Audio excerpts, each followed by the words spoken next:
High court থেকে যেহেতু জানানো হয়েছে যে আপার প্রাইমারি পরীক্ষা নেওয়া হবে, তাই বলছি পরীক্ষা কিন্তু অবশ্যই নেওয়া হবে। সকলে কিন্তু প্রিপারেশান শুরু করে দাও। আজকে আমি কোন কোন বইগুলো তোমাদের প্রত্যেককে পড়তে হবে, সায়েন্স ব্যাকগ্রাউন্ডের কোন বই, আর্টসের কোন বই, প্রতিটা বিষয় কিন্তু বলে দেব।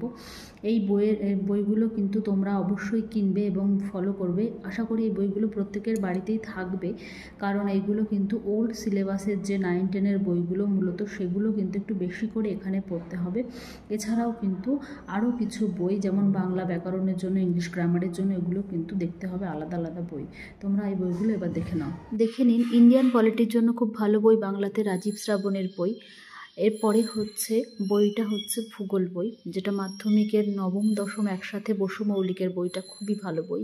তারপরে জীবন মুখোপাধ্যায়ের মাধ্যমিকের নবম দশম যেটা একসাথে, ওটা না পেলে এই বইটা জীবন মুখোপাধ্যায়ের নতুন, এটা বাজারে খুব চলছে, এটাও নিতে পারো। বাংলা ব্যাকরণ থেকে শ্রী বামনদেব চক্রবর্তীর বইটা খুব ভালো বই, এটা কিন্তু খুব ভালো একটা বই। এবার সায়েন্সের জন্য কিন্তু তোমরা সাঁতরা পাবলিকেশনের বই। এবার বলি ইংরেজির কথা। ইংরেজি যে কোনো একটা ভালো গ্রামার বই দেখে ভালোভাবে রুলসগুলো, রেগুলেশনগুলো ভালো করে পড়লেই কিন্তু এনাফ। আর অঙ্কের জন্য কিন্তু আরিয়ান্তের বই আছে। এছাড়াও রয়েছে বাংলার সুবীর দাসের বইটা রয়েছে, যেটা বাংলার পক্ষে ভালো।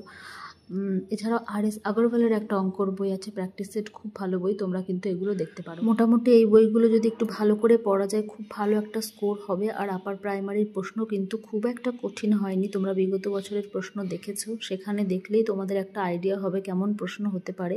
ধরা যাক খুব একটু হার্ড লেভেল হবে, কিন্তু এতটাও কঠিন হবে না যে এই বইগুলোর বাইরে।